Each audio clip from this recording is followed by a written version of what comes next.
வேணும். 3.44 எக்ஸாம்பிள். 3.44. சில பேர் நடந்து வேடிக்கை பார்த்துட்டே இருப்பாங்க. ஆனால் திருப்பி அவன் எழுத மாட்டான். ஜெயரா மாதிரி ஆளுக்க அடா டூஸ் டாஸ் டூஸ் ஏஸ் அப்படின்னு சொல்லுவாங்க பதில். ஆனால் அவனை எழுத சொன்னா அப்படி நின்றுக்கிட்டே இருக்கும் கை. நம்ம எழுதணும், வாத்தியார் எழுதிடுவாங்க, என்னத்தையாவது தப்பானாலும் சரி பண்ணிடுவாங்க. நீங்கள் எழுதணும், பார்த்துக்கோ. ஈவன் ஈக்குவேஷன் என்ன கொடுத்துருக்கும் பாரு. இந்த வரண்டா x² + = 0. எப்பயும் போல ax² + bx + c = 0. ஏக்கு 1, பிக்கு 7, சிக்கு 10. அம்மா எதுவுமே நான் கேட்கல வந்துட்டேன், இது மட்டும்தான் கேட்டேன், இதை கண்டுபிடிச்சிட்டேன். சரியா சொல்றது? அதுக்கு அடுத்து அந்த இதில் டைம், இதாவது இந்த இது நேற்று ஃபஸ்ட்டு கணக்கு செஞ்சு இன் டேர்ம்ஸ் ஆஃப்னு அது மாதிரி கேட்டிருக்கா இல்லை வேல்யூன்னு கேட்டிருக்கான்னு பாரு. அப்படின்னா நமக்கு SRPR வேணும். Let alpha comma beta are the roots of the equation. சரியா? அந்த இன் டேர்ம்ஸ் ஆஃப்னு கேட்குற கணக்கில் இது இருக்காது. கரெக்டாக நான் சொல்கிறது? ஃபஸ்ட்டு கொஸ்டினில் இருந்துச்சு 3.14. அந்த ஈக்குவேஷன் இருக்காது. 2 இது மட்டும் கொடுத்துருப்பாங்க. நம்ம அடிஷன் பண்ணி இல்லை மல்டிப்ளை பண்ணி ஏதோ ஒரு சிம்பிளிஃபிகேஷன் பண்ணி ஒன்று ஆல்ஃபா ப்ளஸ் பீட்டா, ஒன்று ஆல்ஃபா பீட்டான்னு காட்டுற மாதிரி செஞ்சோம். நான் ஒரு காண்பார் இன் டேர்ம்ஸ் ஆஃப்னு. ஆனால் ஈக்குவேஷன் இருக்காது. செகண்ட் செம்மில் தான் ஈக்குவேஷன் இருக்கும், பார்த்துக்கோ. சரி, SR அப்பப்போ நான் படுத்திக்கிட்டே வரணும், நம்ம தான் யோசிக்கணும், பார்த்துக்கோ. -b/a -7/1 -7 product of root alpha beta c/a 10/1 10. Right, இது ஒரு செட்டு செஞ்சுட்டேன். ஃபஸ்ட்டு கொஸ்டின் என்ன கேட்டிருக்கு கவில உனே? ஆல்ஃபா மைனஸ் இதுதான் கேட்டிருக்கா? சரி, அப்போ நீங்கள் கண்டுபிடிக்கிறதுக்கு ஃபார்முலா தெரியணும். இதை டக்குன்னு செய்ய முடியாது, இதை யூஸ் பண்ணி தான் செய்யணும். a - b ஹோல் ஸ்கொயருக்கு எப்படி எழுதுவேன்னு பாரு. a - b ஹோல் ஸ்கொயர்னு எழுதுனா a² + b² - 2ab. தெரியுதா? ரைட்டு, இதை ரீப்ளேஸ் பண்ண போகிறேன் மறுபடியும்.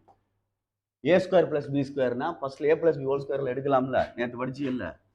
a + b ஹோல் ஸ்கொயரில் இருந்து a² + b² ப்ளஸ் என்னது 2ab. இது இங்கே வச்சுட்டு இதுக்கிட்ட கொண்டு வந்துட்டா இங்கே எழுத போகிறேன். அப்போ alpha plus beta whole square minus என்ன வந்துடும் 2 ஆல்ஃபா பீட்டா. இங்கே ஒன்று இருக்குது -2 ஆல்ஃபா பீட்டா. அப்போ alpha plus beta whole square -4 alpha beta. இது ஆல்ஃபா மைனஸ் பீட்டா என்னதுடா ஹோல் ஸ்கொயர். ஸ்கொயரை எடுத்துட்டு அங்கிட்ட என்னடா விழுங்க? ஸ்கொயர் எடுத்துட்டு என்னடா விழுங்க? ரூட் உள்ளதும் இல்லை, ப்ளஸ் ஆர் மைனஸ் அப்புறம் வேணால் போட்டுக்கிறோம். ஏன் சார் இதெல்லாம் சரினா இப்போ தாண்டா அப்ளை பண்ண முடியும். இப்போ தான் அப்ளை பண்ண முடியும்னா அந்த ஆல்ஃபா ப்ளஸ் பீட்டா அந்த இதில் போட முடியும். பக்கத்தில் என்ன இருக்குது? ஆல்ஃபா பீட்டா ப்ராடக்ட் எடுத்து போடும். இதுலலாம் எப்படி போடுவ?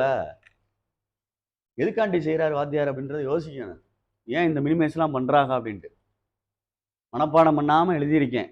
தமக்குன்னு சிலவங்க இது எழுதுவாங்க டக்குன்னு, அப்புறம் எப்படி வந்துச்சுன்னு கேட்டுக்கிட்டு இருப்பேன் அவங்ககிட்ட, சண்டை நடந்துகிட்டு இருக்கு. அதனால சொல்கிறேன், ஆல்ஃபா மைனஸ் பீட்டானா a - b whole square formula போட்டு இந்த a² + b² போல a + b ஹோல் ஸ்கொயர் வந்து ரீப்ளேஸ் பண்ணி இது ரெண்டும் லைக் டேர்மு ஆட் பண்ணி -4 ஆல்ஃபா பீட்டான்னு போட்டுக்க. இப்படி கணக்கை செய்யி. 7 ஃபஸ்ட்டுக்கு -7 -7 ஹோல் ஸ்கொயர் -4 × 10 அவ்வளோதான். 7 7s are -40. அப்போ என்ன வந்துடும்? ரூட் எடுக்கணும்ல. அப்போ ப்ளஸ் ஆர் மைனஸ்ரா ஆல்ஃபா மைனஸ் பீட்டான்னு போட்டோம்னா +r - √9 +r - 3. அவ்வளோதான். புரியுதான்னு பாரு. நீங்கள் தான் யோசிக்கணும். கணக்கை வந்து நம்மளாம் செஞ்சுக்கிட்டே வரணும். +r - போட்டுக்க. ஸ்கொயர் இருந்தால் போட்டுத்தாங்கன்னு போட்டுக்குங்க. சரி, நீங்கள் தான் செய்யணும் மினிமைஸ் பண்ணி. மறந்துடா, ஸ்கொயர் இருந்தால் அவர் தாண்டா தம்பி செய்யும். ஒன்றும் பிரச்சனை இல்லை, பயப்படாத. அடுத்து இருக்கா வேற எதுவும்? சரி, இந்த வரேன், வெயிட். செகண்டு ஆல்ஃபா ஸ்கொயர் அந்த ஃபார்முலா தான் சரியா? a + b whole square -2ab. அவ்வளோதான். இதுக்கு வந்து -7 ஹோல் ஸ்கொயர் -2 × 10 49 -20 = அவ்வளோதான். புரியுதா இல்லையா? அப்துல்லா இருக்காப்லையா? இல்லையா? அதானே சரண் இருக்க மாட்டாப்லையே. சரி, தேர்ட் சம் இருக்கா? அது தேர்ட் சம் இருக்கும், அவங்க 2 பேரும் இருக்க மாட்டாங்க. சரி,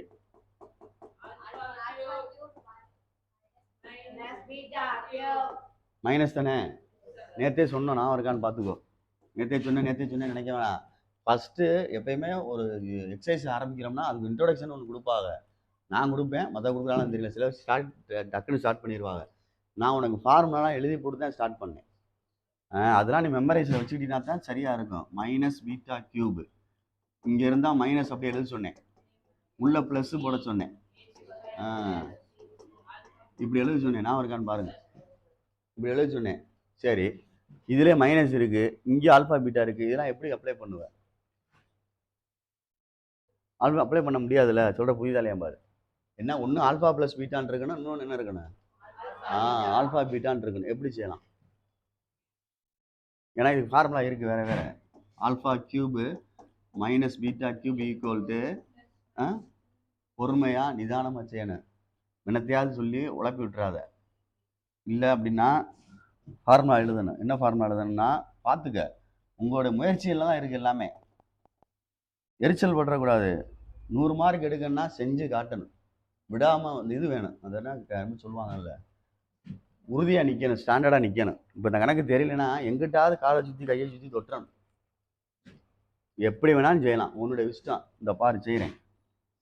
எனக்கு ஃபார்முலா தெரியல, ஏன்னா இதில் அப்ளை பண்ண முடியாது. இதில் அப்ளை பண்ண முடியாது, தெரியுதான்னு பாரு. இதில் அப்ளை பண்ணலாம். இதுக்கு எப்படி அப்ளை பண்ணுவேன்? இது ரெண்டுக்கு சேர்த்து அப்ளை பண்ணுவேன். இது ரெண்டும் வேணால் ரீப்ளேஸ் பண்ணிடலாம். அது ரீப்ளேஸ் பண்ணிடலாம்ல. இதுக்கு என்ன செய்யறது? இதுக்கு செய்யணும்னா முன்னாடி உள்ள கணக்கு எடுத்து ஆன்சர் எழுதிடுவா டீச்சர். முன்னாடினா எங்கே இருக்குது? மேலே இருக்குது, தெரியுதா? இந்தா +3 ஒன்று போட்டு விட்டு எடுத்துட்டுருவாங்க, பாசிட்டிவ் நம்பரை போட்டு விட்டு. இதை எடுத்து யூஸ் பண்ணிடுவாங்க. நான் சொல்கிற புரியுதான்னு பார்த்துக்க. இல்லைன்னா நம்ம தான் செய்யணும். இந்த பாரு, a + b ஹோல் கியூப்னு வச்சுக்கோ. a cube + b cube + 3a² b + 3b²a. இது ஃபார்முலா. அதே மாதிரி a - b ஹோல் கியூப் அப்படின்னா a cube - b cube - 3a² b + 3b²a. இது ஞாபகத்து வச்சுக்க. இதில் ஞாபகத்து வச்சுக்க அப்படின்ட்டேன். சரி, இதிலேருந்து ஏதாவது எடுக்கலாமா அப்படின்ட்டு பாரு. இதிலேருந்து எடுக்கலாமா அப்படின்ற மாதிரி ஏதாவது பாரு, எப்படி எடுக்கலான்னு பாரு. அதை அப்ளை பண்ணுறக்காண்டி சொல்கிறேன். இதுதான் வேணும். இதிலேருந்து எடுத்தோம்னா ஏதாவது எடுக்கலாம். a cube - b cube - 3ab வெளியே எடுத்தோம்னா உள்ள என்ன ஆகுன்னு பாரு. 3 வெளியே எடுத்துட்டேன், a வெளியே எடுத்துட்டேன், b வெளியே எடுத்துட்டேன். a வரும். அங்கிட்ட என்ன வந்துடும்? மைனஸ் வருமா ப்ளஸ் வருமா? பி ஆடாது, சரி ஏ தானே, ஏ தான். அப்போ a - bன்னு வரும். அப்படி எடுத்தாலும் அப்ளை பண்ண முடியாது. 3 ஆல்ஃபா பீட்டாக்கு வேணால் அப்ளை பண்ணலாம், அதுக்கு அப்ளை பண்ண முடியாது. அப்படின்னா அதில் தான் நம்ம ரீப்ளேஸ் பண்ணணும். மேலே உள்ளதில் ரீப்ளேஸ் பண்ணணும். என்னடா எங்கிட்டு? சரி, ப்ளஸ்ன்னு கொண்டு வந்து அது மைனஸாக இருக்குல்ல, இடையில அந்த அது மைனஸாக இருக்குல்லடா. மறுபடியும் இதில் இருந்தால் எடுத்து போடணும். அப்படின்னா எடுத்து போட்டுக்க வேண்டியதான். இதிலேருந்து இதெல்லாம் இது யூஸ் பண்ணோம்னா செய்யலாம். எல்லாம் ஒன்று தான். இந்த எழுதுகிறேன் பாரு. Alpha cube - beta cube equal to alpha - beta. இது ரெண்டையும் எடுத்துட்டு alpha + beta whole square -2 alpha beta. இங்கே என்னடா இருக்குது? ஏற்கனவே ப்ளஸ் ஆல்ஃபா பீட்டா. புரியுதான்னு பாரு. இந்த கணக்குலேருந்து எடுத்திருக்கேன். இது முன்னாடி உள்ளது இந்த இருக்குது. α² + β² ஃபார்முலா இருக்குல்ல. α² + β² அப்படின்னா alpha + beta whole square -2 alpha beta. அடுத்து இந்த ஆல்ஃபா பீட்டா இங்கே அந்த நடுவில் இருக்கு பாரு, அதை எடுத்துருக்கேன். இப்போ இது ரெண்டையும் மைனஸ் பண்ணலாம் பாரு. ஆல்ஃபா - பீட்டா இங்கே என்ன வரும்? Alpha + beta whole square minus என்னடா? Alpha beta. இதைத்தான் இங்கே எடுத்து எழுத போகிறேன். Alpha - beta into alpha + beta whole square - alpha beta. ஒரே சம்னால இதுக்குள்ள ஆன்சர் 3 பாசிட்டிவ் ஆன்சர் எடுத்து ஃபில்அப் பண்ணிக்கலாம். சரியா? ரைட். இங்கே ஆல்ஃபா + பீட்டா மேலே இருக்குது. 10 9 7 -7 ஹோல் ஸ்கொயர் மைனஸ் இதுக்கு என்ன வந்துச்சு? 10. அவ்வளோதான். அப்படியே அப்ளை பண்ணால் ஆன்சர் வந்துடும், வேறு ஒன்றும் கிடையாது. ஒரே கணக்குனால 3 × 7 7s are 49 - 10. 3 × என்ன வரும்? 39. அப்போ 3 9 3 சார் 27, 2 3 3 சார் 9 + 10 11. சரியான்னு பார்த்துக்கோ. அந்த ப்ரீவியஸ் சம்மில் இருக்கனால அதை யூஸ் பண்ணியிருக்கோம். இல்லைன்னா ஃபஸ்ட்டு ஆல்ஃபா மைனஸ் பீட்டா கண்டுபிடிச்சி தான் உள்ளே போகணும். ஏய் நான் சொல்கிற புரியுதான்னு பார்த்துக்க. இது ரெண்டுக்கும் அப்ளை பண்ணிடுவ முனிஷா, பார்த்துக்குங்க. இது ரெண்டுக்கும் அப்ளை பண்ணிடுவீங்க. இதுக்கும் இதுக்கும் அப்ளை பண்ணிடலாம். இதுக்கு தான் கொஸ்டின். இப்போ கணக்கில் கொஸ்டின் இல்லை, புக்கில் கொஸ்டின் இல்லை, எக்ஸாமில் இது மட்டும் கொடுத்துருந்தான். நீ முதல்ல இதை கண்டுபிடிச்சி தான் வரணும் மேலே. இந்த இங்கே கண்டுபிடிச்சி இல்லை, இதில் பாசிட்டிவ் ஆன்சரை எடுத்து இதை முதல்ல செய்யணும். இதை செஞ்சால் தான் அது வரும். இது ஒரே சம்னால இந்த ஆன்சரை தூக்கி நான் இங்கே போட்டுக்கிட்டேன். தெரியுதா சொல்கிறது? வேறு வேறு சம்முனா இது வராது. அது தனிப்பட்ட சம்முனா தனியாக வரும். அப்போ இந்த ஆல்ஃபா மைனஸ் பீட்டாவை நீ கண்டுபிடிச்சிட்டு தான் போக முடியும். அப்படின்னா தான் அப்ளை பண்ண முடியும். புரியுதான் பாரு நான் சொல்கிறது? இல்லைன்னா இந்த இடத்துல போட முடியாது. இது ஒரே சம்னா டக்குன்னு எடுத்து போட்டுட்டேன், பாசிட்டிவ் ஆன்சர் எடுத்து. ஆனால் தனியான கணக்குனா நம்ம செஞ்சுட்டு தான் வர முடியும். வேறு ஃபோர்த்து சப்டிவிஷன் இருக்கா? பார்த்துக்க, பொறுமையாக நிதானமாக செஞ்சுக்க, எரிச்சப்படக்கூடாது. சொல்லு.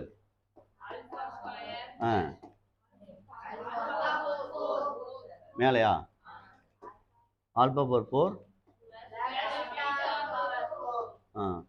இது எப்படி கண்டுபிடிக்கிறது? எப்படி கண்டுபிடிப்ப? பொறுமையாக செய். நான் அதை இப்படி மாற்றிக்கிறேன். Alpha square plus beta square whole square.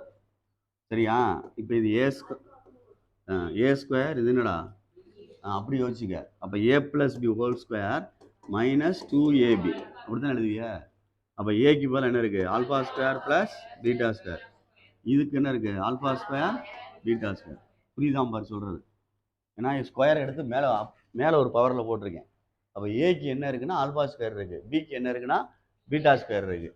இது ரெண்டையும் சேர்த்து விட்டுடலாம். இப்போ இதுக்கு ரீப்ளேஸ் பண்ண வேண்டியிருக்கும்ல. இது எப்படி எழுதுவேன்? மறுபடியும் பொறுமையாக நிதானமாக எடுக்கணும். எப்படி எடுப்பேன்?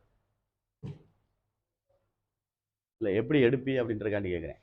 எப்படி எடுப்பின்னா alpha square plus beta square whole ஸ்கொயர்னு இருக்குது. மறுபடியும் பிரிச்சோம்னா A square plus B square plus 2ab வரும். A square plus B square plus என்னது? அந்த 2ab இந்த 2ab கேன்சல் ஆகிடும். அப்புறம் மறுபடியும் இதுதான் வந்து நிற்கும். ரைட்டாக தப்பா நான் சொல்கிறது? யோசிச்சு பிரிக்கணும். தப்புன்னு பிரித்து விட்டு அடிச்சு எழுதக்கூடாது. இது பிரித்தோம்னா இதுதான் திருப்பி ரிவர்ஸில் வரும். அது வராமல் தான் நம்ம தவிர்க்கணும். என்ன செய்யலாம் அப்படின்ட்டு. A square plus B square whole ஸ்கொயர்னு இருக்குது. எப்படி எழுதுவிய? உள்ளே உள்ளதுக்கு எழுதிட்டு பிரிக்கலாமா அப்படின்னு பாரு. இல்லை 2 டைம்ஸ் எழுதுனோம்னா 2 டைம்ஸ் எழுதுனா எப்படி வரும்?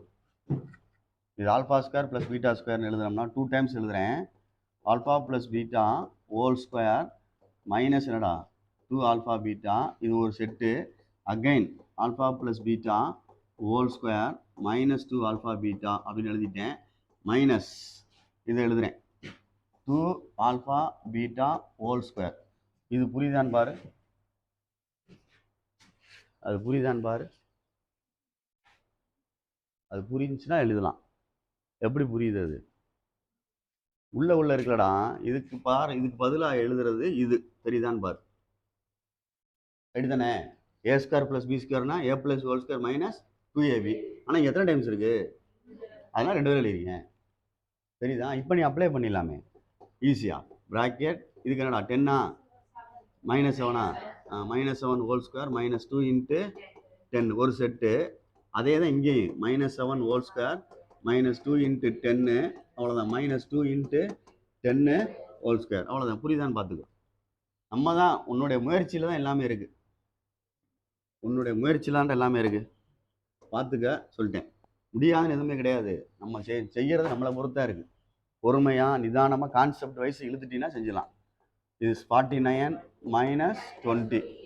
அதே மாதிரி 49 - 20 -2 இன்ட்டு 100. இது என்ன ஆகுன்னு பாரு. இது என்ன ஆகுன்னு பாரு. இது 200 ஆயிரும். இதுவும் மல்டிப்ளை பண்ணு. 29 மல்டிப்ளை பண்ணு. 781 பாரு.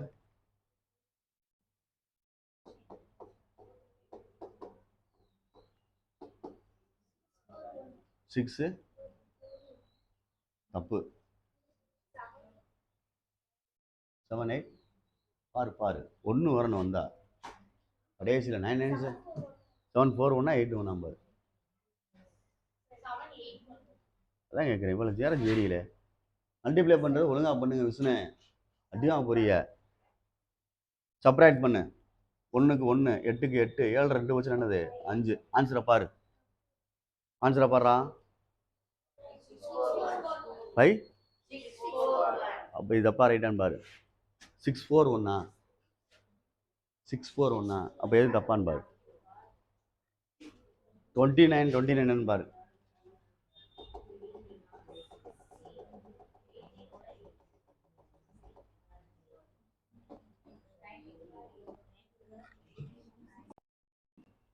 இதுக்கு 8 4 1, அதான் பொறுமையாக செய்யுன்னு சொல்கிறேன். 200 சப்ராக்ட் பண்ணா 6 4 1, புரியுதான்னு பாரு. சொல்லு. இந்த வரண்டாமா தம்பி, உளம்பாதியப்பா. ஆல்பா பை சரி, இது செஞ்சிருவீங்க நீங்க. கீழே ஆல்பா பீட்டா கிராஸ் பண்ணா ஆல்பா ஸ்கொயர். இதை ரீப்ளேஸ் பண்றதுக்கு alpha plus beta whole square. இதுதான் கணக்கு, ரைட்டா? இப்போ ஆன்சர் எடுத்து விட்டுரு, அவ்வளோதான். -7 whole square plus 2 -2 into pi right 49.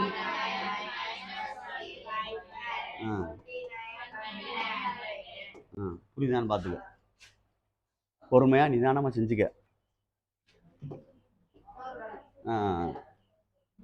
6 சொல்லு.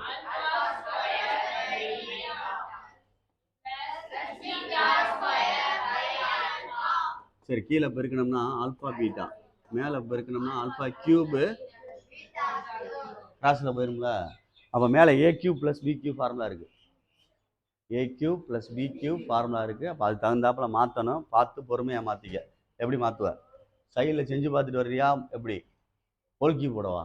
வர்றவன் கடைசித்தே பாரு. இப்போ ப்ராடக்டில் இருந்தால் தான் ஹோல் கியூப்னு போடலாம். இது எப்படி எழுதுறது? ஏதாவது யோசனை பண்ணி சொல்லு. ஃபார்முலா தெரிஞ்சால் தான் சொல்ல முடியும், டக்குன்னு சொல்ல முடியாது. யாராக இருந்தாலும் பொறுமையாக நிதானமாக இல்லை, சைடில் செஞ்சு பார்த்தா தான் சொல்ல முடியும். A plus B whole cube அப்படின்னா A cube plus B cube, சரியா? ப்ளஸ் தான்டா அது. 3a alpha square beta plus 3 alpha beta square, 3a square B 3b square A அப்படின்றது. இதில் இதுதான் வேணும், அப்படித்தானே? இது இங்கிட்ட கொண்டு வந்துரு. Alpha plus beta whole cube minus இது இங்கிட்ட வந்து 3 alpha square beta minus 3 alpha beta square equal to alpha cube plus beta cube. இதுதான் வேணும். இது ரெண்டுல இருந்து ஆல்ஃபா பீட்டா வெளியிடு. சரி, -3 ஆல்ஃபா பீட்டா வெளியிடு. உள்ள ஆல்ஃபா ப்ளஸ் பீட்டான்னு வரும், கரெக்டானு பாரு. எப்படி வரும்னு பார்த்துக்க. இது அப்படியே எழுதிடுவான். இது ரெண்டுல இருந்து 3 வெளியே எடுத்துட்டேன், மைனஸோட சேர்த்து எடுத்துட்டேன். இது ரெண்டுல இருந்து ஆல்ஃபா எடுத்துட்டேன், இது ரெண்டுல இருந்து பீட்டா எடுத்துட்டேன். அப்போ இது ஆல்ஃபா ஸ்கொயர்னால ஒரு ஆல்ஃபா பேலன்ஸு, பீட்டா ஸ்கொயர்னால ஒரு பீட்டா ஸ்கொயர் பேலன்ஸு. நடுவில் தான் யோசிக்கணும். அதுக்கு தான் நான் பின்னாடி மல்டிப்ளை பண்ணி பாருன்னு சொல்கிறது. இப்படி ரிவர்ஸில் மல்டிப்ளை பண்ணி பாரு. 3 இன்ட்டு ஆல்ஃபா ஸ்கொயர் பீட்டான்னு வந்துருமான்னு பார்த்துக்க. மைனஸ் அடுத்து இங்கேயும் பெருக்கையில் -3 ஆல்ஃபா பீட்டா ஸ்கொயர்னு வரும், புரியுதான்னு பாரு. அந்த அங்கனக்குள்ள மைனஸ் படினா தப்பாயிரும். அதை தான் எடுத்து இங்கே எழுத போகிறேன், அந்த ஃபார்முலாவை. இதுக்கு செட் ஆயிரும்ல உனக்கு, அப்ளை பண்ணிடலாம்ல. எப்படி சார் அப்ளை பண்ணுவேன்னா, இந்த இது ஆல்ஃபா ப்ளஸ் பீட்டா இருக்குல்ல உங்கள்கிட்ட, 3 இன்ட்டு ஆல்ஃபா பீட்டா இருக்குது. இன்னொன்று என்ன மறுபடியும் alpha plus beta by alpha beta. அந்த ஆல்ஃபா ப்ளஸ் பீட்டா வர்ற மாதிரி, டேய் கவனி, ஆல்ஃபா ப்ளஸ் பீட்டா வர்ற மாதிரி நீ அரேஞ்ச் பண்ணணும் ஃபார்முலா. முகமதே கவனிங்க. -7 ஹோல் கியூபான்னு பார்த்துக்கோ. 2 இன்ட்டு 10, அடுத்து -7 பை என்ன இருக்கு 10. பார்த்து பொறுமையாக செஞ்சுக்க, அவசரப்படாத. 7 7 சார் 49, 49 இன்ட்டு 7 என்ன ஒரு 243 பாரு. -243 பார்த்துக்கோ. மைனஸ் மைனஸ் ப்ளஸ் 343 பார்த்துக்க பொறுமையா. ரைட், சரி. டை மேலே minus minus plus 7 2 sir 14, 140 by என்ன இருக்குது 10. கீழே சப்ராக்ட் பண்ணோம்னா என்ன வரும்? சப்ராக்ட் பண்ணால் 3 0 2 மைனஸ் சரியா பாரு 200 தப்பா எழுதிட்டேன்ல. புக்கு ஆன்சரை பார்த்து சொல்லாமல் பேர் என்ன சேராம தப்பா சார் எழுதிருக்கீங்க சார் கணக்குல அப்படின்னு சொல்லணும். இந்த 3 வரணுங்க. 7 3 சார் 21. சும்மா சொல்லக்கூடாது புக்கை பார்த்து. 210 சரியா பார்த்துக்க. 3க்கு 3 4ல் 1 போச்சுன்னா 3 1 மைனஸ் பை என்னது 10. ஆன்சர் புரியுதான்னு பாரு. பார்த்துக்கிட்டு பொறுமையாக செஞ்சுக்க, அவசரப்படாத. அந்த மாதிரி சைடில் செய்கிறத ரஃப் ஒர்க்கை கொண்டு போய் செய்கிற மாதிரி ஏதாவது பேப்பரை வச்சு செஞ்சுக்கலாம். ரஃப் ஒர்க்கு தனி சீட்டு போட்டு, இல்லைன்னா சில டீச்சர் கீழே கோடு போட்டு செஞ்சுருவாங்க, சில டீச்சர் சைடில் கோடு போட்டு செஞ்சுருவாங்க, சில டீச்சர் தனியாக ஒரு பேப்பர் வாங்கி செஞ்சுருவாங்க. நான்லாம் தனியாக தான் பேப்பர் வாங்கி செஞ்சுருவேன். தனியாக ஒரு பேப்பர் வாங்கி எக்ஸ்ட்ரா ரஃப் ஒர்க்குன்னு வாங்கி எழுதி வச்சு மேலே என்ன வேணாலும் கிறுக்கிட்டு கடைசி ஒரு அடி அடிச்சிடணும். அடிச்சுட்டு வீட்டுக்கு கொண்டு வந்துடக்கூடாது, அதிலே சேர்த்து கட்டி கொடுத்துடணும். அடிச்சுட்டு திருப்பி அதிலே கட்டி கொடுத்துடணும். பப்ளிக்லாம் கடைசியிலே கொடுத்துருப்பாங்க, ரஃப் ஒர்க்குன்னு எழுதியே கொடுத்துருப்பாங்க. கடைசி பக்கத்துக்கு என்ன வேணால் கிரிக்கலாம், பேனாலும் கிரிக்கலாம், பென்சிலையும் கிரிக்கலாம். ஆனால் அடிச்சு விட்டுறணும். அடிச்சு விட்டு அது ஃபோல்டாக தான் இருக்கும், கொடுத்துருவிய. இங்கே சாதாரண எக்ஸாமில் எழுதி பார்த்துட்டு அடிச்சுட்டு அவர்கிட்ட கட்டி கொடுத்துறணும். அப்படி இல்லை அப்படின்னா சில டீச்சர்ஸ் பொறுத்து இருக்குது. திருப்பி சொல்லிட்டேன், பார்த்துக்கோ. கீழே மார்ஜின் இந்த மாதிரி போட்டு ரஃப் ஒர்க்குன்னு எழுதி செய்வாங்க. அதுவும் இல்லைன்னா சில பேர் ரைட் சைடில் கோடு போட சொல்லி இப்படி செய்வாங்க. அதெல்லாம் செஞ்சோம்னா அசிங்கமாக தெரியும், அந்த கணக்கோட பக்கத்தில் பக்கத்தில் ஒரு மாதிரியாக தெரியும் அப்படின்றக்காண்டி சொல்கிறது. கடைசியில் செஞ்சிட்டோம்னா ஈஸியாக இது நல்லா இருக்கும் பார்க்குறது. பார்த்துக்கு. அதே மாதிரி ஒன்னோட எழுதணும்னா ஆப்ஷன் எழுதி ஆன்சர் எழுதணும். இப்படி கோடு போட்டிருக்கோம், அதில் மார்ஜின் போட்டிருப்பிய, எக்ஸ்ட்ரா இப்படி ஒன்று போட்டுக்க, எக்ஸ்ட்ரா ஒன்று இப்படி போட்டுக்க. போட்டுட்டு இது ஆப்ஷனு, எரும மாடு, இது சீரியல் நம்பரு, இது வந்து ஆன்சரு. நான் எக்ஸ்ட்ரா ஒரு கோடு போட சொல்லியிருக்கேன். இங்கனக்குள்ள கொஸ்டின் நம்பர் எழுதிட்டு ஏன்ற ஆப்ஷன் எழுதிட்டு ஆன்சர் எழுதணும். ஆன்சரும் ஆப்ஷனும் எழுதினா தான் மார்க்கு. ஒன்றை மட்டும் ஏபிசின்னு கேட்டு எழுதிட்டு மார்க் பண்ண மாட்டாங்க. கடைசியில் கேட்டு எழுதிடுவோம் ABCDEQ அப்படின்னு, அதெல்லாம் அவங்க முடியாது. ஏதாவது ஒன்று எழுதுனாலும் தப்பு, ரெண்டுமே தான் எழுதணும். ஏன்னு எழுதிட்டு ஆன்சரு, அல்லது சின்னு எழுதுனா ஆன்சரு, பின்னு எழுதுனா ஆன்சரு. இதெல்லாம் ஒழுங்காக ஃபஸ்ட்லேருந்தே ஸ்டார்ட் பண்ணுங்க, மிட்டம் டெஸ்ட்லேருந்தே ஸ்டார்ட் பண்ண பாரு. எல்லாத்துக்குமே அதுதான் நல்லது. நாங்கள் அப்புறம் எங்கே பார்ப்போம், அப்புறம் பார்ப்போம்னா அப்புறம்லாம் பார்க்க முடியாது. அப்புறம்னா வேடிக்கை தான் பார்க்கணும். பார்த்துக்கோ, பொறுமையாக நிதானமாக ப்ரெசன்டேஷன் பண்ணு.